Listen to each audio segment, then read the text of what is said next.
ସମସ୍ତଙ୍କୁ ସ୍ୱାଗତ ପୁଣି ଆଉ ଗୋଟିଏ ନୂଆ ଭିଡ଼ିଓରେ ଧ୍ରୁବଗୁପ୍ତା ଟ୍ୟୁଟୋରିଆଲ ଏବଂ ଟେକ୍ ଚ୍ୟାନେଲରେ। ଆଜି ଆମେ ତ୍ରିଭୁଜ ବିଷୟରେ କିଛି ଜାଣିବା। ତାହେଲେ ପ୍ରଥମେ ତ୍ରିଭୁଜର ତିନି ବାହୁର ସମଷ୍ଟିକୁ ଆମେ ତ୍ରିଭୁଜର ପରିଧି ବା ପରିସୀମା ବୋଲି କହିଥାଉ। ତାପରେ 2 ନମ୍ବର ହେଉଛି ଯେକୌଣସି ତ୍ରିଭୁଜର ତିନି କୋଣର ସମଷ୍ଟି 180 ଡିଗ୍ରୀ ହେବ। ଯେତେ ଆମେ କୋଣ ଅଛି ତ୍ରିଭୁଜର ଯଦି ଆମେ ତାକୁ ପ୍ରୋଟ୍ରାକ୍ଟର ସାହାଯ୍ୟରେ ମାପିବା ତାହେଲେ ତାର ସମଷ୍ଟି 180 ଡିଗ୍ରୀ ହେବ।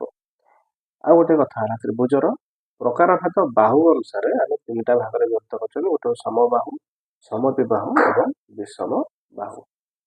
ଆଉ ତ୍ରିଭୁଜର ପ୍ରକାରଭେଦ ଯଦି ଆମେ କୋଣ ଅନୁସାରେ କରିବା ତାହେଲେ ସେଇଟା ହେଉଛି ସମକୋଣୀ, ସୂକ୍ଷ୍ମକୋଣୀ ଏବଂ ସ୍ଥୂଳକୋଣୀ।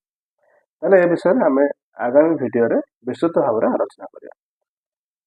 ତାହେଲେ ଏମିତି ନୂଆ ଭିଡ଼ିଓ ପାଇବା ପାଇଁ ମୋ ଚ୍ୟାନେଲକୁ ସବସ୍କ୍ରାଇବ୍ କରନ୍ତୁ। ଧନ୍ୟବାଦ।